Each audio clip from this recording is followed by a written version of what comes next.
Chapitre 21. L'île Tabor. On ne meurt pas de joie, car le père et les enfants revinrent à la vie avant même qu'on les eût recueillis sur le yacht. Comment peindre cette scène? Les mots n'y suffiraient pas. Tout l'équipage pleurait en voyant ces trois êtres confondus dans une muette étreinte. Harry Grant, arrivé sur le pont, fléchit le genou. Le pieux Écossais voulut, en touchant ce qui était pour lui le sol de la patrie, remercier avant tous Dieu de sa délivrance. Puis, se tournant vers Lady Helena, vers Lord Glenarvan et ses compagnons, il leur rendit grâce d'une voix brisée par l'émotion. En quelques mots, ses enfants, dans la courte traversée de l'îlot au yacht, venaient de lui apprendre toute l'histoire du Duncan. Quelle immense dette il avait contractée envers cette noble femme et ses compagnons. Depuis Lord Glenarvan jusqu'au dernier des matelots, tous n'avaient-ils pas lutté et souffert pour lui? Harry Grant exprima les sentiments de gratitude qui inondaient son cœur avec tant de simplicité et de noblesse. Son mâle visage était illuminé d'une émotion si pure et si douce que tout l'équipage se sentit récompensé et au-delà des épreuves subies. L'impassible major lui-même avait l'œil humide d'une larme qu'il n'était pas en son pouvoir de retenir. Quant au digne Paganel, il pleurait comme un enfant qui ne pense pas à cacher ses larmes. Harry Grant ne se lassait pas de regarder sa fille. Il la trouvait belle, charmante. Il le lui disait, redisait tout haut, prenant Lady Helena à témoin, comme pour certifier que son amour paternel ne l'abusait pas. Puis se tournant vers son fils, « Comme il a grandi, c'est un homme » s'écriait-il avec ravissement. Et il prodiguait à ces deux êtres si chers les 1000 baisers amassés dans son cœur pendant 2 ans d'absence. Robert lui présenta successivement tous ses amis et trouva le moyen de varier ses formules, quoiqu'il eût à dire de chacun la même chose. C'est que l'un comme l'autre, tout le monde avait été parfait pour les 2 orphelins. Quand arriva le tour de John Mangles d'être présenté, le capitaine rougit comme une jeune fille et sa voix tremblait en répondant au père de Mary. Lady Helena fit alors au capitaine Grant le récit du voyage et elle le rendit fier de son fils, fier de sa fille. Harry Grant apprit les exploits du jeune héros et comment cet enfant avait déjà payé à Lord Glenarvan une partie de la dette paternelle. Puis à son tour, John Mangles parla de Mary en des termes tels que Harry Grant, instruit par quelques mots de Lady Helena, mit la main de sa fille dans la vaillante main du jeune capitaine et se tournant vers Lord et Lady Glenarvan. « Mylord et vous, madame, dit-il, bénissons nos enfants. » Lorsque tout fut dit et redit 1000 fois, Glenarvan instruisit Harry Grant de ce qui concernait Ayrton. Grant confirma les aveux du quartier-maître au sujet de son débarquement sur la côte australienne. « C'est un homme intelligent, audacieux, ajouta-t-il, et que les passions ont jeté dans le mal. Puisse la réflexion et le repentir le ramener à des sentiments meilleurs. » Mais avant qu'Ayrton fût transféré à l'île Tabor, Harry Grant voulut faire à ses nouveaux amis les honneurs de son rocher. Il les invita à visiter sa maison de bois et à s'asseoir à la table du Robinson océanien. Glenarvan et ses hôtes acceptèrent de grand cœur. Robert et Mary Grant brûlaient du désir de voir ces lieux solitaires où le capitaine les avait tant pleurés. Une embarcation fut armée, et le père, les 2 enfants, Lord et Lady Glenarvan, le major, John Mangles et Paganel, débarquèrent bientôt sur les rivages de l'île. Quelques heures suffirent à parcourir le domaine d'Harry Grant. C'était à vrai dire le sommet d'une montagne sous-marine, un plateau où les roches de basalte abondaient avec des débris volcaniques. Aux époques géologiques de la Terre, ce mont avait peu à peu surgi des profondeurs du Pacifique sous l'action des feux souterrains. Mais depuis des siècles, le volcan était devenu une montagne paisible et son cratère comblé, un îlot émergeant de la plaine liquide.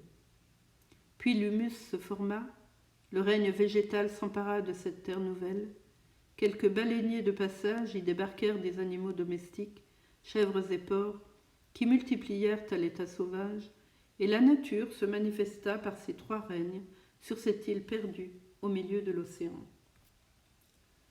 Lorsque les naufragés du Britannia s'y furent réfugiés, la main de l'homme va régulariser les efforts de la nature. En 2 ans et demi, Harry Grant et ses matelots métamorphosèrent leur îlot. Plusieurs acres de terre, cultivés avec soin, produisaient des légumes d'une excellente qualité. Les visiteurs arrivèrent à la maison ombragée par des gommiers verdoyants. Devant ses fenêtres s'étendait la magnifique mer, étincelante aux rayons du soleil. Harry Grant fit mettre à sa table à l'ombre des beaux arbres, et chacun y prit place. Un gigot de chevreau, du pain de nardou, quelques bols de lait, 2 ou 3 pieds de chicorée sauvage, une eau pure et fraîche formèrent les éléments de ce repas simple et digne des bergers de l'Arcadie. Paganel était ravi. Ces vieilles idées de Robinson lui remontaient au cerveau. « Il ne sera pas à plaindre, ce coquin d'Ayrton !» s'écria-t-il dans son enthousiasme. « C'est un paradis que cet îlot. » « Oui, répondit Harry Grant, un paradis pour 3 pauvres naufragés que le ciel y garde. Mais je regrette que Maria Teresa n'ait pas été une île vaste et fertile, avec une rivière au lieu d'un ruisseau et un port au lieu d'une anse battue par les flots du large. »« Et pourquoi, capitaine ?» demanda Glenarvan. « Parce que j'y aurais jeté les fondements de la colonie dont je veux doter l'Écosse dans le Pacifique. »« Ah, capitaine Grant, dit Glenarvan, vous n'avez donc point abandonné l'idée qui vous a rendu si populaire dans notre vieille patrie. »« Non, my lord, et Dieu ne m'a sauvé par vos mains que pour me permettre de l'accomplir. Il faut que nos pauvres frères de la vieille Calédonie, tous ceux qui souffrent, aient un refuge contre la misère sur une terre nouvelle. Il faut que notre chère patrie possède dans ses mers une colonie à elle, rien qu'à elle, où elle trouve un peu de cette indépendance et de ce bien-être qui lui manquent en Europe. »« Ah, cela est bien dit, capitaine Grant, répondit lady Helena. C'est un beau projet et digne d'un grand cœur.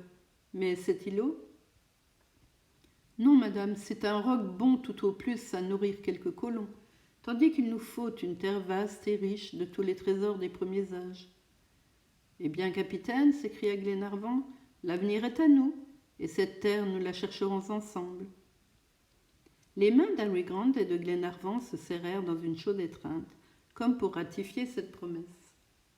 Puis, sur cette île même, dans cette humble maison, chacun voulut connaître l'histoire des naufragés du Britannia pendant ces 2 longues années d'abandon.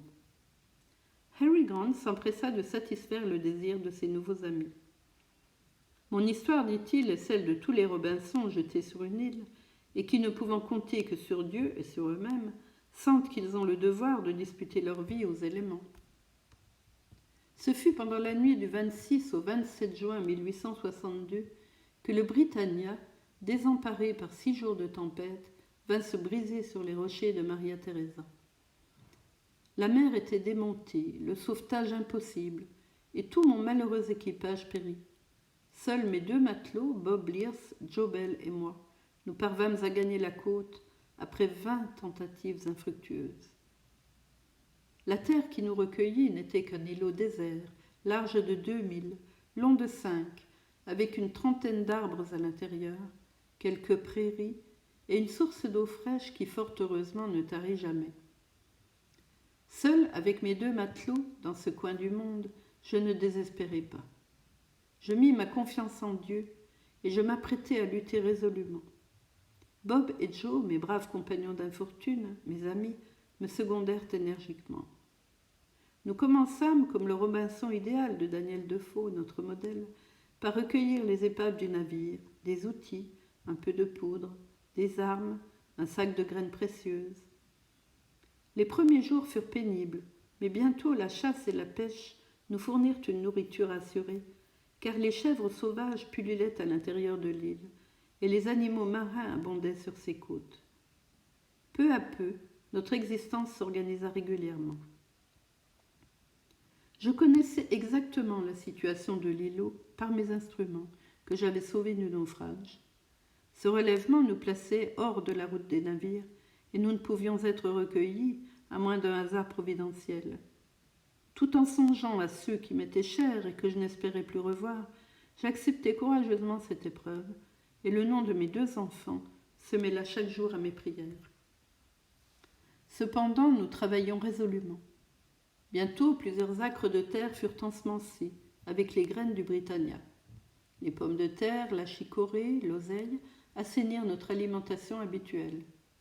Puis d'autres légumes encore. Nous prîmes quelques chevreaux qui s'apprivoisèrent facilement. Nous eûmes du lait, du beurre. Le nardou qui croissait dans les criques desséchées nous fournit une sorte de pain assez substantiel et la vie matérielle ne nous inspira plus aucune crainte.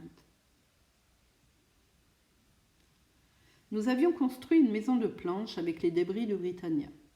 Elle fut recouverte de voiles soigneusement goudronnées, et sous ce solide abri, la saison des pluies se passa heureusement. Là furent discutés bien des plans, bien des rêves, dont le meilleur vient de se réaliser.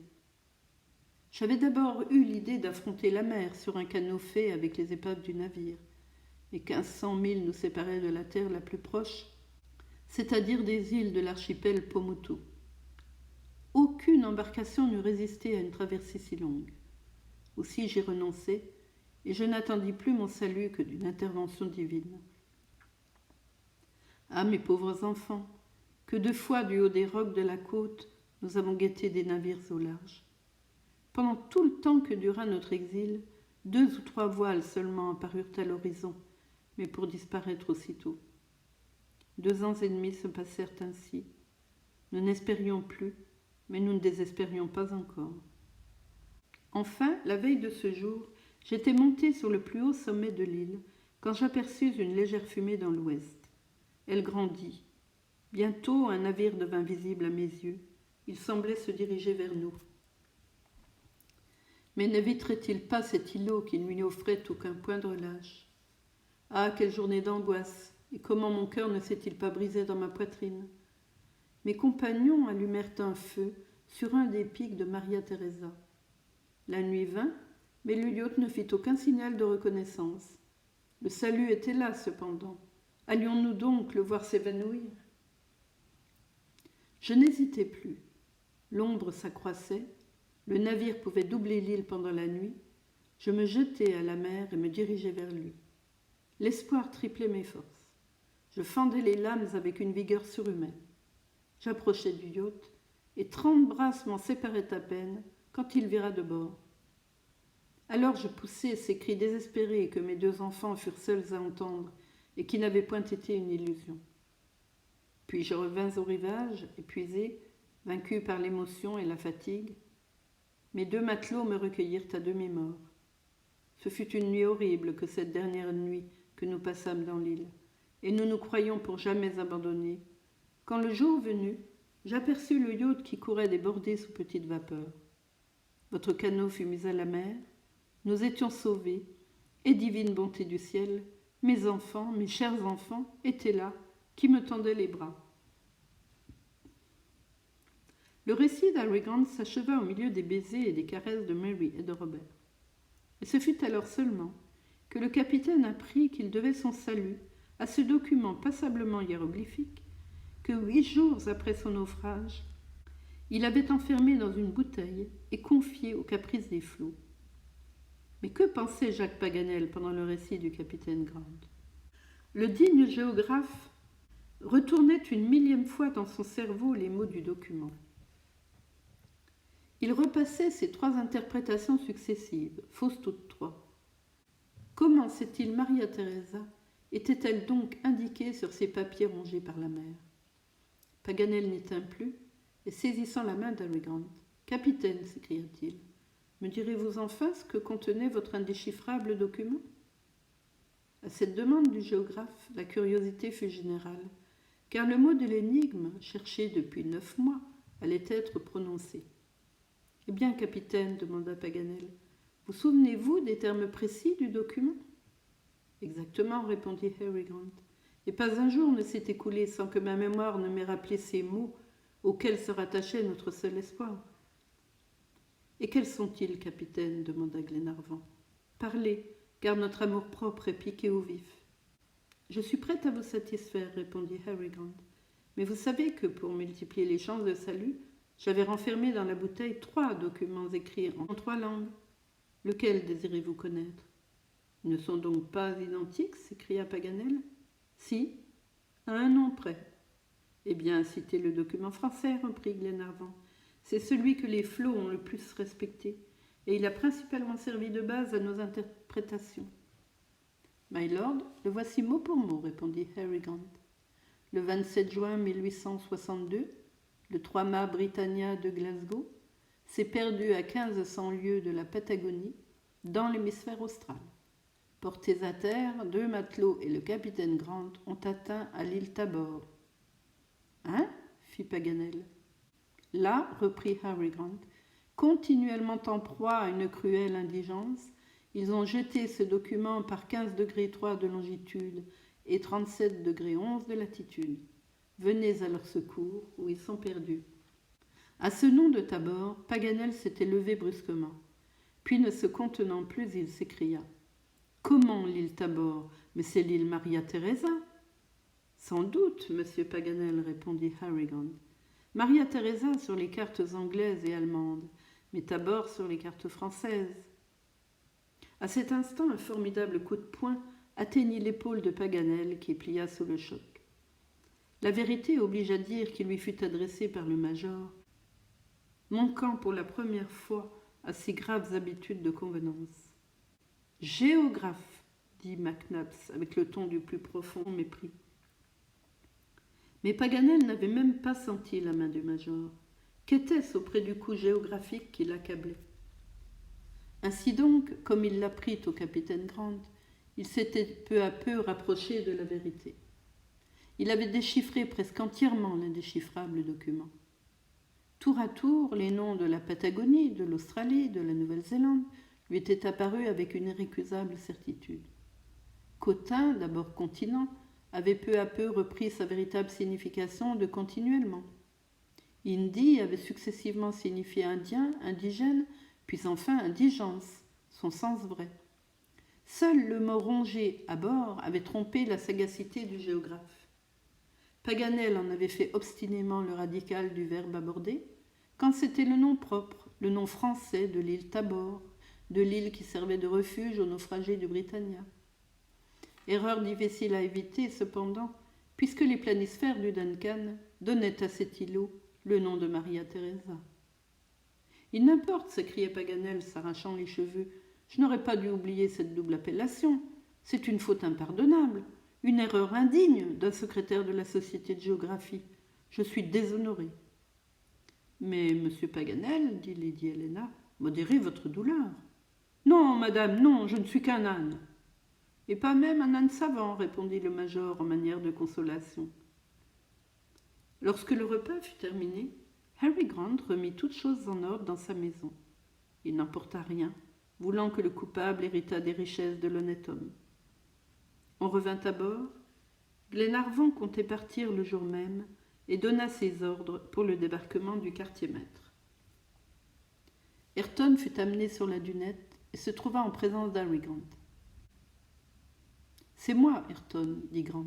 « C'est vous, capitaine, répondit Ayrton, sans marquer aucun étonnement de retrouver Harry Grant. « Eh bien, je ne suis pas fâché de vous revoir en bonne santé. »« Il paraît, Ayrton, que j'ai fait une faute en vous débarquant sur une terre habitée. »« Il paraît, capitaine. »« Vous allez me remplacer sur cette île déserte. Puisse le ciel vous inspirer le repentir. »« Ainsi soit-il, » répondit Ayrton d'un ton calme. Puis Glenarvan, s'adressant au quartier-maître, lui dit « Vous persistez, Ayrton, dans cette résolution d'être abandonné ?»« Oui, my lord. »« L'île Tabor vous convient ?»« Parfaitement. »« Maintenant, écoutez mes dernières paroles, Ayrton. Ici, vous serez éloigné de toute terre, et sans communication possible avec vos semblables. Les miracles sont rares, et vous ne pourrez fuir cet îlot où le Duncan vous laisse. Vous serez seul, sous l'œil d'un Dieu qui lit au plus profond des cœurs, mais vous ne serez ni perdu, ni ignoré, comme fut le capitaine Grant. Si indigne que vous soyez du souvenir des hommes, les hommes se souviendront de vous. Je sais où vous êtes, Ayrton, je sais où vous trouvez, je ne l'oublierai jamais. Dieu conserve votre honneur, répondit simplement Ayrton.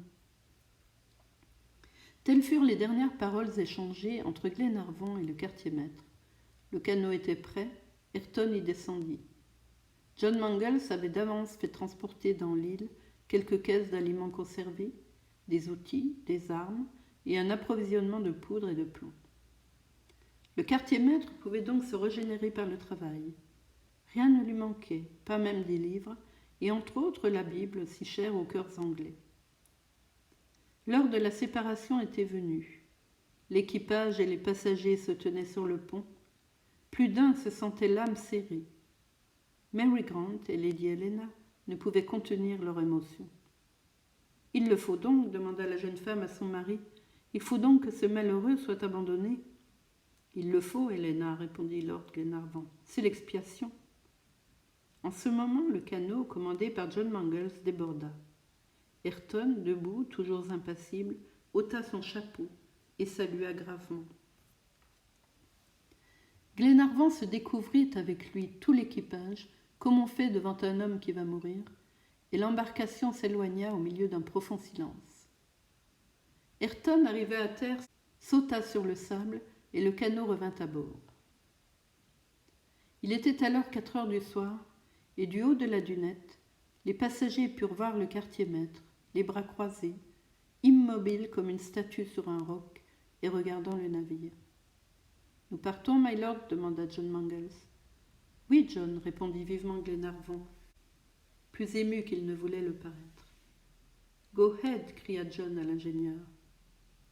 La vapeur siffla dans ses conduits, l'hélice battit les flots, et à 8 heures, les derniers sommets de l'île Tabor disparaissaient dans les ombres de la nuit.